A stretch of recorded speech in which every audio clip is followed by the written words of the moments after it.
What's up mga kakashalas? It's me again, Joseph Kate. Welcome to my vlog. So for today's video, another vlog to share regarding BDO Pay. Kasi guys, updated na yung application ng BDO Pay. Kaya naman gagawa ako ng updated tutorials kung paano mag-sign up sa updated BDO Pay application ng BDO. Pero bago yun, nais muna kitang imbitahan na mag-subscribe sa YouTube channel ko kung bago ka pa lang dito sa YouTube channel ko kasi marami pa po akong i-share ng mga new videos in the future. Kung natatandaan nyo guys, dati may vlog na ako na pinablish, yung lumang version yun. Kaya naman napansin ko, updated na siya, kaya gagawa ako ng panibagong tutorials para sa inyo guys. Kasi mahal na mahal ko kayo. Sana all mahal, char. So unang-una guys, nakita ko kasi sa video online, nag-pop up siya, ayun nakalagay, scan to pay with new BDO Pay application. Kaya naman, tinignan ko yung BDO Pay app ko at ina-update ko at bago na nga siya. Kaya naman tuturo ko sa inyo ngayon kung paano mag-sign up. Next is pagkapunta nyo ng Google Play Store o App Store kung naka-iPhone kayo, pagka-download nyo, hindi ko na pinakita, i-download nyo na lang siya diretso. Nakikita nyo, pag open nyo ng BDO Pay application, allow BDO Pay to access this device location. So, i-allow nyo lang lahat guys. Next nun is, nakikita nyo, BDO Pay, use your BDO online details to sign up. So, kung ano yung unang-una guys, nais kong malaman nyo na kailangan nyo muna mag-enroll sa BDO Online para makalagin kayo sa BDO Pay. Dito kasi malilink yung account nyo para magamit nyo siya pambayad. Username, password. So, kung ano yung ginawa nyong username at saka password dun sa BDO Online, yun po yung ilalagin nyo dito. Ayan nakalagay.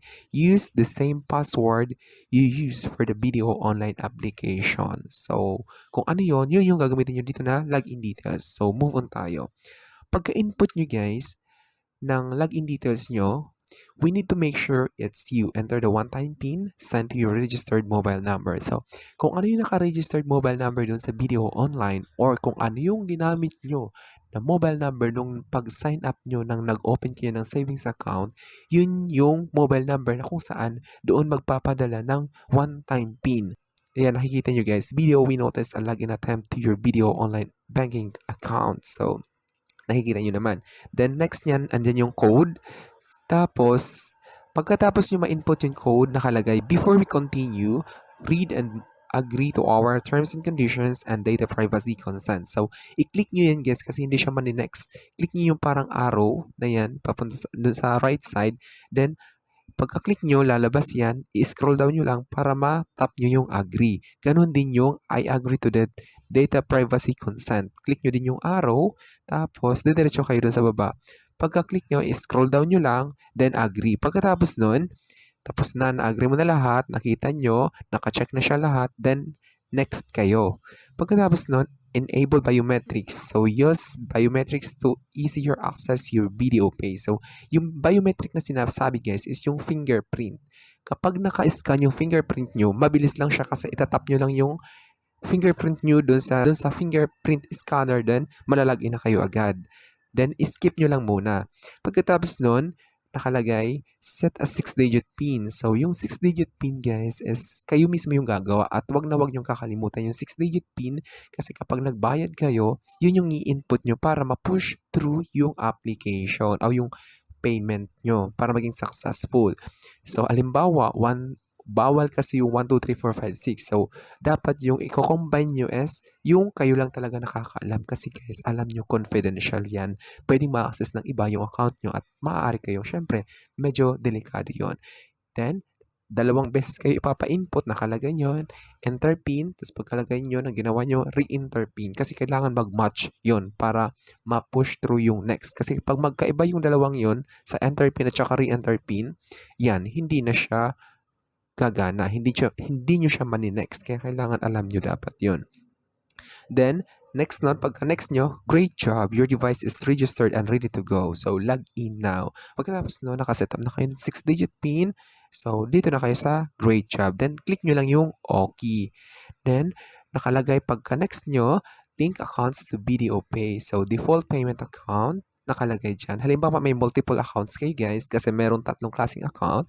Savings, passbook, checking, then minsan kasi guys, nangyayari, nagkakaroon tayo ng dalawang savings account. So, pipili kayo kung aling savings account yung ililink nyo. Kasi pwede rin ilink dito yung credit card. Yes, credit card at saka savings account. Ako kasi yung nakalink dito guys is yung savings account ko. Yun. Then, pagka choose nyo ng account na gusto nyo ilink sa Video Pay, kapag ano yung pinili nyo, doon dideduct lahat. Yung kung magbabayad kayo, halimbawa nag-purchase kayo using Video Pay, yung nakalink na yon, doon magdideduct yung amount na yon. Kaya naman, be aware kayo dun guys, if ever na baka magkamali kayo ng selection, magugulat kayo. Then, next nyo is confirm. Pagka-confirm nyo guys, na next dyan is you are all set. So, your device is registered. Nakalagay, default payment account. Then, ayan yung nickname ko na nilagay, Seth. Then, yung last 4 digits ng account ko. Then, nakalagay sa baba, start using Video Pay. Yun. Then, pagka-click nyo yun guys, ayan, makikita nyo na yung laman. Siyempre, tatakpan ko lang kasi medyo confidential. Siyempre, wala kasing laman, char. Pero baka naman, charot. Ayan, nakalagay yung mga details sa front side. Ayan, nakikita nyo. Don't miss out. Nakikita nyo yung mga deals ng Video Pay. Magkakaroon kayo ng discounts, make it easy, ganyan-ganyan, ang dami. Tapos, next natin yan is, makaka-receive kayo ng email guys from Video Pay. Nakalagay, video sign up successful. So, hello, you've successfully signed up for Video Pay application. Now you can go cashless whenever you shop, dine, or treat yourself. So, kasi pag gumagamit kayo ng Video Pay, scan to pay lang siya. Hindi nyo kailangan mag-wait ng change. Napaka-hassle-free niya guys. Then, just scan the Video Pay QR. Show your QR to the merchant for scanning to pay. So, pwede naman kasi guys na ikaw yung mag-scan ng QR code nila or yung QR mo yung ipapa-scan mo sa kanila para hindi mo na kailangan mag-scan. Parang vice versa. Nagigets nyo ba guys? Kasi bawat merchant kasi is may sarili silang QR code. Ngayon, you have two options kung ikaw yung mag-scan sa kanila or sila yung mag-scan ng QR code mo. Ganun yun.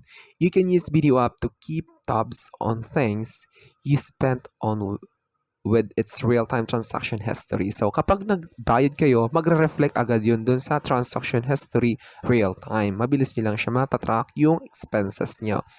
And view the latest exclusive deals and discounts. So, makikita nyo dito yung mga perks and discounts na ino-offer ng Video Pay. So, open your Video App today to see what else you can do or enjoy. So, yun, makikita nyo yun nga, kanina pinakita ko, ayan, nakikita nyo yung mga perks and benefits or discounts na makikita ninyo. Always remember, do not share your username, password, and OTP to anyone. So, syempre, hindi mo talaga dapat i-share yun kasi ikaw lang dapat nakakaalam nun. Then, do not click links and via SMS kasi syempre, mahirap na. Marami kasi ngayon naglilipa na yung mga nagte-text na ganito daw, ganyan daw, wag na wag nyong i-click yung mga links na yun, lalong-lalo na kung hindi naman from official BDO. Kasi mahirap na guys to avoid any undesirable circumstances. Then, do not verify your account through links. So, kasi may nakakalagay guys, verify your account, click this link, huwag na huwag niyong gagawin yun kasi delikado yun. It's not a good idea. Then, do not share your credit card number, expiry date, and CVV. So, sa credit card naman kasi guys, huwag na huwag niyong i-share yung credit card number at saka yung verification. Yung sinasabi kasi CVV is Card Verification Value. Meron namang CVC, Card Verification Code. Yun yung pinaka-important din. Nasa harap yun, nasa likod. Yung nasa harap kasi is yung credit card number at saka expiry date. Sa likod naman is yung CVV or CVC, Card Verification Value or Card Verification Code. Dalawang klase kasi yun. Tapos, nakalagay naman dito sa baba, please do not reply to this email and it's not authorized to accept messages. So, ito kasi guys, is system generated siya. Kaya, hindi nyo na kailangan mag-reply. Kung gusto nyo may concerns kayo, nasa baba siya, email, callcenter@bdo.com.ph. So, doon nyo makikita yung official email nila kung saan pwede kayo mag-report ng nangyari. Then, mag-reply yung customer service ng BDO representative kung ano yung magiging dapat gawin sa concerns ninyo. So yun lang guys. Thanks so much for watching. It's me again, Joseph Kate. Don't forget to subscribe for more videos. Bye!